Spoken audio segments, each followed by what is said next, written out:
السلام عليكم ورحمة الله وبركاته. معكم إيمان زهران. للي أول مرة يشوف قناتي، النهاردة بإذن الله هنعمل النجرسكو بطريقة سهلة. اعذروني، يعني واخدة دور بردي كويس جدا الحمد لله رب العالمين. اللهم دم علينا صحتك وعافيتك وسترك، اللهم لك الحمد كما يليق بجلال وجهك وعظيم سلطانك. هنعمل النهارده النجرسكو بطريقه سهله، انا بعتبرها مقادير اقتصاديه باذن الله. يعني هو عندك صدرين فراخ او ورك وصدر، هتعملي النجرسكو بطعم جميل ولادك هيحبوه. وصفه سهله ان شاء الله، وتبقى وجبه غدا او عشاء كمان معاكي. قبل ما هنقول المقادير زي ما تعودنا نصلي على افضل خير خلق الله. اللهم صلي وسلم وزيد وبارك على سيدنا محمد. معايا صدرين فراخ انا قطعتهم مكعبات، طبعا بعد ما غسلتهم حلو جدا بخليهم ليمون وملح ودقيق كمان، وقطعتهم مكعبات. يعني انتوا ما شاء الله اشطر مني في كل الحاجات دي. هنزل اعمل لهم صدمه في الماده الدهنيه اللي انا بحبها، اي ماده انت بتحبيها، سمنه، زيت، زبده، الماده اللي انت بتحبيها. انا حطاها في مثلا معلقتين زيت على نص معلقه سمنه، وهبدأ أنزل أعمل صدمة. خلاص اللي خدت الفراخ صدمة دخلت في نص السوي، هبدأ أنزل بصلتين أنا فرمهم فرم ناعم، وهبدأ أشوحهم، ومعاهم فصين توم أنا بفضل هرسهم ناعم. هنزل بالثوم والبصل عادي وهشوحهم خالص كده، ولما يتبالوا هبدأ أنزل والفراخ خلاص استوت، هنزل بالقرنين الفلفل. كان معايا بتاع 3 قرون فلفل، واحد أخضر واحد أحمر، واحد أو 2 خضر وواحد أحمر، يعني زي ما انت شايفاه كده تحس اللي هو فلفل ألوان، بس ده فلفل بلدي عادي المتوفر عندي في التلاجة. واحد منهم سبايسي حطاه، يعني يدي طعم ونكهة كده في البق. حطيت الملح، وطبعا انا كنت متبله الفراخ معاكم بورقتين الغار والفلفل الاسمر، مش اكتر من كده. عايزه تحطي سنه قرفه مفيش مشكله. خلاص الفراخ كده استوت وهطفي عليها. هنبدأ نعمل البشاميل. يبقى بعد ما خلاص تبلت كده هعمل بشاميل. معايا 6 معالق بشاميل، قصدي دقيق، 6 معالق دقيق.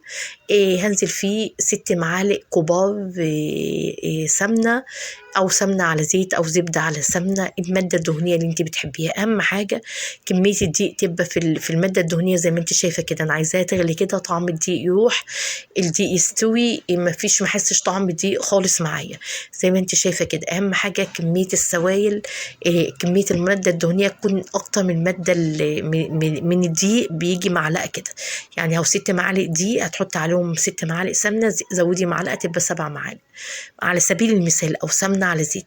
المهم الماده الدهنيه بتبقى زياده شويه، على اساس الدقيق ياخد راحته كده ويبقى مش مكلكع. وعمره في اللحظه دي عمر البشاميل معاكي ما هيكلكع طول ما الدقيق واخد راحته كده.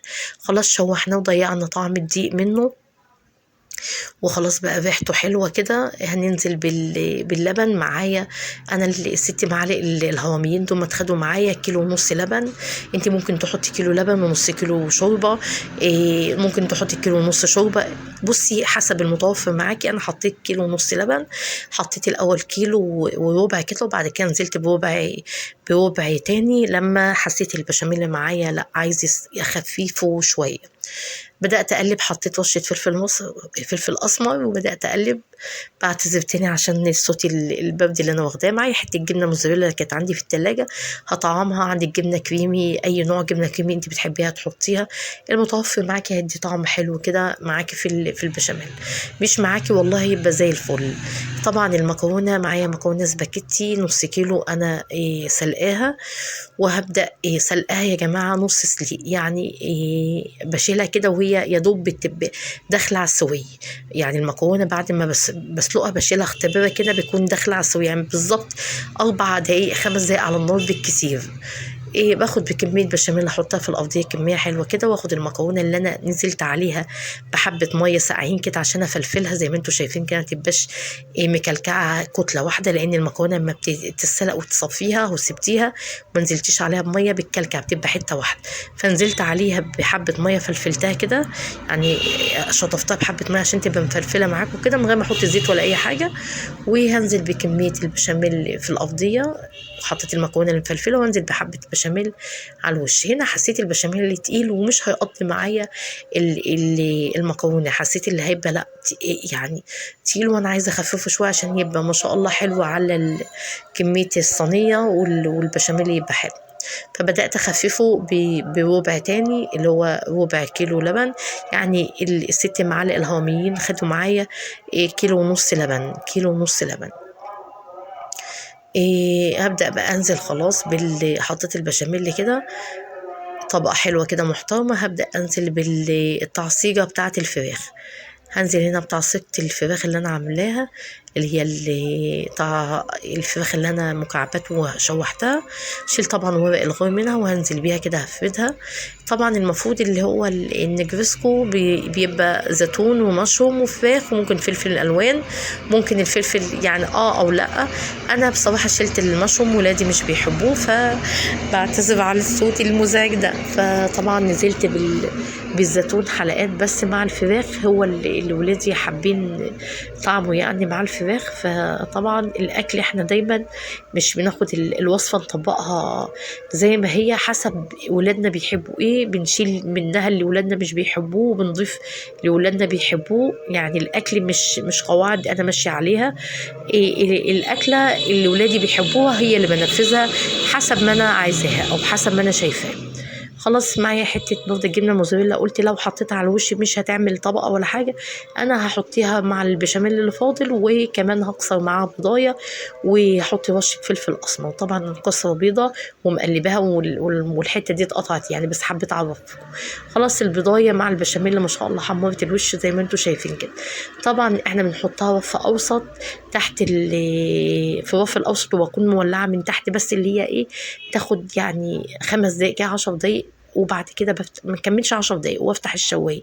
ما سيبهاش لما تنشف قوي بالصوص بتاعها، يعني اطفي عليها من تحت وهي لسه فيها صوص، ما سيبهاش لما تنشف بالصوص زي ما انا سبت بتاعتي كده، لان النور كان قطع وطبعا انتوا عارفين وجبه الغدا بنعملها وهي سخنه، فانا النور بيقطع عندي وانا بعمل الغدا.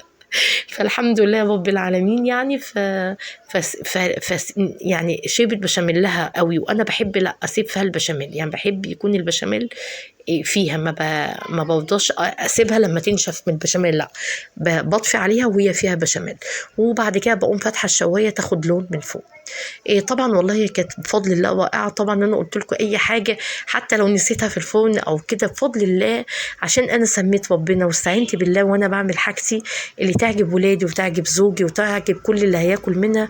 فربنا عز وجل بيطعم الحاجه، بيخلي طعمها حلو. كل اللي ياكلها يقول انت عامله ايه، طعمها ايه، مش عارفه ايه. دي مش شطاره خالص والله، هو توفيق ربنا عز وجل زي ما بيحسن ايدي في اي حاجه. طبعا دي اللي بعد ما بردت قطعتها لقم زي ما انتم شايفين. انا طبيعي بحبها اكلها وهي يعني سايحه ونايحه زي ما بيقولوا كده، والله وساعات بحبها كده يعني حسب المزاج، ساعات المزاج يحبها كده وساعات كده. طبعا وصفه ما فيهاش اي افتكاسات، وصفه سهله يا رب تنول اعجابكم. صدرين فراخ عملوا وجبه الحمد لله احسبها يعني متكامله يا رب. فيديو طبعا بشكركم جدا جدا جدا على فيديو الفطير، كان رائع مشاهداته الحمد لله يعني مرضيه بالنسبه لي الحمد لله. واللايك والتعليقات بصراحة يعني والله بجد قلبي يعني الحمد لله فرح جدا. جزاكم الله خيرا، ويا رب يا رب يرزقني القبول ويحسن ما بين ايديا ويحسن ما بين ايديكم. ودايما هقولها وما توفيقي الا بالله. كل حاجة عملتها وعجبتكم والله ده بفضل ربنا عز وجل، هو اللي احسن ما بين ايديا، مش شطارة مني خالص. وجزاكم